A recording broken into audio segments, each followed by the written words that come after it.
मेरे साथ बातें करने के लिए इस वीडियो के नीचे डिस्क्रिप्शन में दिए हुए लिंक पर क्लिक कीजिए और शेयर चैट ऐप को डाउनलोड कीजिए। इसके बाद ऐप ओपन कीजिए और नीचे यहाँ पर क्लिक करके मेरा नाम सर्च कीजिए। इसके बाद मुझे फॉलो करके मैसेज कीजिए और मेरे साथ बातें करें। धन्यवाद। दोस्तों, आज की कहानी अक्षय और उसकी चाची अंकिता की है। कहानी बहुत ही ज़्यादा मज़ेदार है, अंत तक सुनिएगा। अक्षय की उम्र 18 साल की होती है। वह 12वीं कक्षा में होता है। अक्षय अपने चाचा चाची के साथ शहर में रह रहा होता है। जब अक्षय छोटा था तो उसके माता पिता का देहांत हो गया था, जिसके बाद अक्षय को उसके चाचा चाची ने पाला, क्योंकि उनकी कोई संतान नहीं थी। अक्षय अब काफी जवान हो गया था। अक्षय के चाचा क्लर्क थे, इसलिए वह सुबह जल्दी काम पर चले जाते और रात को घर आते। घर पर अक्षय और उसकी चाची अकेले होते। अक्षय की चाची काफी सुंदर थी। वह बिल्कुल ज्यादा उम्र की नहीं लगती थी। अक्षय सारा दिन अपनी चाची के आगे पीछे मंडराता रहता। वह छोटा सा काम भी अपनी चाची को करने को कहता। अक्षय की चाची अंकिता अक्षय की इन आदतों से काफी परेशान थी। अक्षय जब स्कूल से घर आता तो वह अपनी चाची के कमरे में जाकर टीवी देखने लग जाता और वहीं उथल पुथल करता रहता। अक्षय की इन आदतों से अक्षय की चाची बहुत परेशान थी। एक दिन अक्षय के चाचा घर आते हैं और अक्षय की चाची से कहते हैं कि हमें रिश्तेदारी में एक शादी आई है, तुम्हें वहां जाना होगा। अक्षय की चाची अक्षय के चाचा से पूछती है कि क्या आप नहीं आ रहे, तो वह कहते हैं कि मुझे ऑफिस में थोड़ा सा काम है, तुम अक्षय को अपने साथ ले जाना। मैंने तुम दोनों की ट्रेन की टिकटें बुक करवा दी है। तभी वहां अक्षय आ जाता है और उनकी सारी बातें सुन लेता है। अक्षय काफी खुश हो जाता है कि वह अपनी चाची के साथ शादी में जाएगा। अक्षय को इतना उत्साह चढ़ता है कि वह अपने कपड़े पैक करने लग जाता है। वहीं अक्षय की चाची भी 3-4 जोड़ी बैग में पैक कर लेती है। अगले दिन अक्षय और अक्षय की चाची ट्रेन पकड़ने के लिए घर से निकल जाते हैं। अक्षय की चाची को अक्षय का काफी फिक्र था, क्योंकि वह बहुत देर बाद ट्रेन में सफर करने जा रहा था। लेकिन अक्षय बहुत खुश था कि वह अपनी चाची के साथ ट्रेन का सफर करेगा। शाम के करीब 7 बजे ट्रेन चल पड़ती है।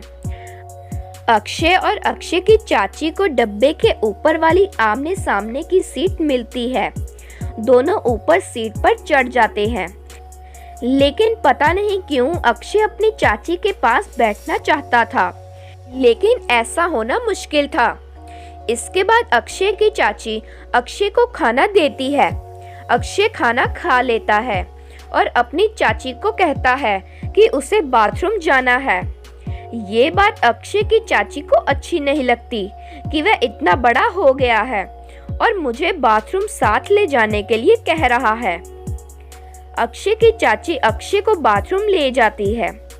कुछ देर बाद दोनों वापस अपनी सीट पर आकर लेट जाते हैं। रात के करीब 10 बजे थे।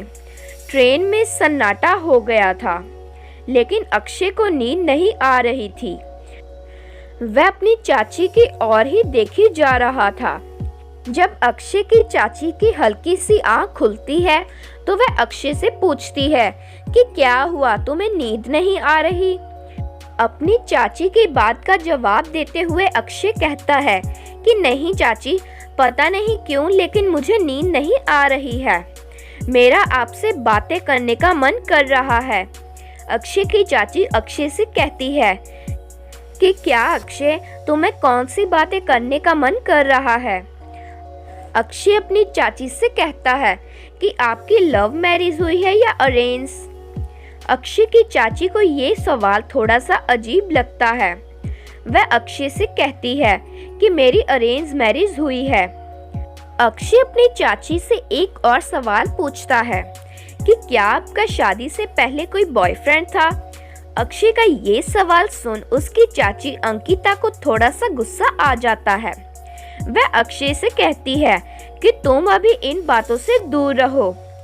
लेकिन अक्षय तो जिद कर बैठा था कि मुझे बताइए ना चाची। अक्षय की जिद आगे उसकी चाची हार जाती है। वह अक्षय से कहती है कि हाँ था, उसका नाम मुकेश था। अक्षय अपनी चाची से कहता है तो आपने उनसे शादी क्यों नहीं की? अक्षय की चाची अक्षय से कहती है कि करना तो चाहती थी, लेकिन किस्मत का पहिया कब दूसरी ओर घूम जाए इसका कभी पता नहीं चलता। अक्षय अपनी चाची से कहता है कि अगर मेरी कोई गर्लफ्रेंड होगी तो क्या मेरी भी उससे शादी नहीं होगी?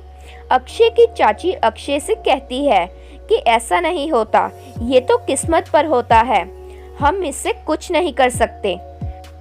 अक्षय की चाची अक्षय से कहती है कि अगर आपका प्यार सच्चा भी हो तो वो सिर्फ आप ही जान सकते हो, कोई और नहीं। इसलिए लोग दूसरों को उनके प्यार से अलग कर देते हैं। इसलिए इंसान को खुद के पैरों पर खड़ा होना चाहिए, हर काम खुद करना चाहिए और फिर अपनी मर्जी के लायक पार्टनर चुनना चाहिए। अक्षय की चाची की कही ये सब बातें अक्षय की आंखें खोल देती है। अक्षय मन ही मन सोचता है कि आगे से वह अपना काम खुद करेगा और अपनी चाची को बिल्कुल तकलीफ नहीं आने देगा। इसके बाद अक्षय और अक्षय की चाची सो जाते हैं। सुबह ट्रेन शहर पहुंच जाती है। अक्षय अपना और अपनी चाची का बैग उठा ट्रेन से बाहर आता है। अक्षय की चाची सोचती है कि आखिर अक्षय को ये क्या हो गया, वह इतना काम कैसे करने लग गया। इसके बाद दोनों तैयार होकर शादी में जाते हैं। अक्षय ने पैंट शर्ट पहनी होती है, वहीं उसकी चाची ने काफी सुंदर साड़ी पहनी होती है। अक्षय की चाची रिश्तेदारों से मिलने लग जाती है, वहीं अक्षय अकेला शादी में घूम रहा होता है। तभी वह एक सुंदर सी लड़की से टकराता है। अक्षय जब उस लड़की को देखता है तो उससे पहली मुलाकात में ही वह प्यार कर बैठता है।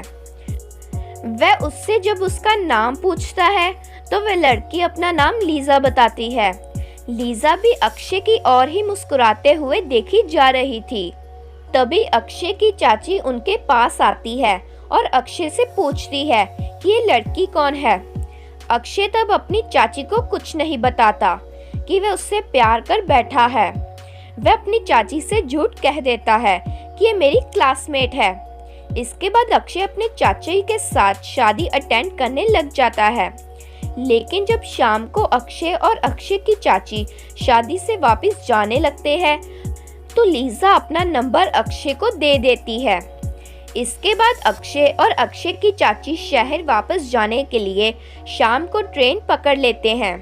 अक्षय सारे सफर में पिंकी से व्हाट्सएप पर चैट करने लग जाता है। अगले दिन अक्षय और उसकी चाची घर पहुंच जाते हैं। कुछ ही दिनों में अक्षय और लीजा के बीच की नजदीकियां और बढ़ने लगती है। अक्षय 12वीं के कक्षा भी पास कर लेता है, जिसके बाद वह अपने चाचा और चाची को लीजा के बारे में बता देता है कि वह उससे ही शादी करेगा। अक्षय अपनी चाची से कहता है कि वह अपने पैरों पर खड़ा होगा और लीजा को ही इस घर की बहू बनाएगा। ऐसे ही हुआ। कुछ सालों के बाद जब अक्षय और लीजा शादी कर लेते हैं, अक्षय सबसे पहले अपनी चाची के पांव छूता है, क्योंकि उन्होंने ही उसे प्यार का असली मतलब समझाया कि प्यार जबरदस्ती नहीं, कुछ खास करके पाया जा सकता है। तो दोस्तों, ये थी आज की कहानी।